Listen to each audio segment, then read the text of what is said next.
السلام علیکم ګرانو کتونکو جعفر شاه درویش یم راغلی یم مردان ته دلته د شاهد خان شاهد صاحب د دکان مخکتنه وه هغه افتتاح وه نو دوی د خپل کاروبار شروعات وکړو ماشاءالله مبارکي ورته وایم او ګورو تپوس ترې کوو چې په کم خیال باندې دی د خپل کاروبار شروع کړو د دوی خو په سوشل میډیا ماشاءالله کار ډېر ښکلی روان و خو خپل کاروبار ته څنګه سوچ لاړو دغه خبرې به دې تاسو ته خپله شاهد صاحب څنګه یې ژوند څنګه روان دی وعلیکم السلام ستاسو یو جهان مننه په الله ګران چې ښاد او باد او بریالي اوسي اصل کې کاروبار یو ډېر بهترین شي دی زه غواړم چې هر سړی د روزګار خاوند شي زما یو ملګری دا مشوره هغه راکوله زرینه جي صاحب ګل زرینه جي صاحب کاسمیټکس فیلډ کې نو زموږ اوس هم هغه محنت دی د میډیا د لارې هغه خپل کار مو جاري دی هغه معاشره کې مو چې کول د اصلاح لپاره او دا مو یو روزګار شروع کړو دلته زموږ سټاف موجود دی انشاءالله او دا چې کوم پروډکټ مو جوړ کړی نو دا هم ډېر اوریجنل ورایټي ښه ده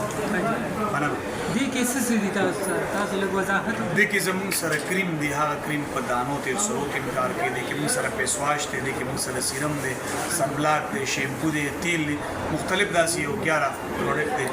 او تقریبا زموږ ټول چې کوم دی نو دا زما خپل برینډ دی مروا چې کومه ده نو دا زما د ګروپۍ نوم دی د هغې په نوم باندې ما دغه کمپنۍ جوړه کړې که چاته په کار وي ډیلیوري سروس شته جی جی بالکل که دلته نږدې کوم خلک نو شاپ ته وزټ کولی شي راتلی شي او که نه د چا په کار وي اډرس دی زموږ مردان مقام چوک خان کلات مارکیټ چې کوم دی خان ټاور ورته وایي الیا شادي خان سره خوا کې دغلته زموږ دکان دی او آنلاین هم موږ سره ډیلیوري شته چې چېرته په کار وي بالکل کور ته رسولی شو رابطې نمبر ورته زموږ د رابطې نمبر دی 0305 10 10 672 بله خبره دا کومه دا ملګری هم صحافت طرف ته راغلی سوشل میډیا باندې سوشل ورکینګ کې نو سپورټ یې کوي ځکه په نن سبا وخت کې چې یو سړی ستا غم درد مړي لا ظلم لا د مظلوم په حق کې درځي او دا خلک خپلې خرچې کوي دې ته څه میلاویږي نو دا تیل خپل څیزي دا محنت خپل کوي موبایل کیمرې خپلې دا چې کله هغه وخت رسي هغه الله خبر الله دې کامیاب کړي خدا خلک په خپلو خرچې راځي نو دا خلک سپورټ کوي ځکه دوی سره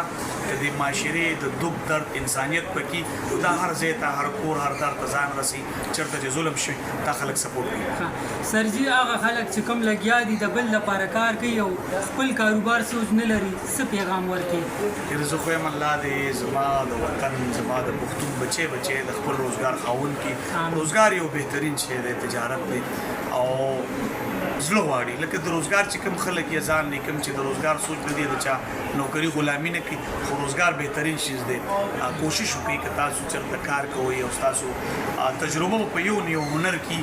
کوشش وکړئ روزګار طرف ته راشي خپل روزګار شروع کړئ کامیابی د الله په لاس کې ده انشاءالله کامیابیږي به ضرور ډېره زیاته مننه نو ګرانو کتونکو څنګه چې شاهد صاحب وایي کوشش وکړئ چې دا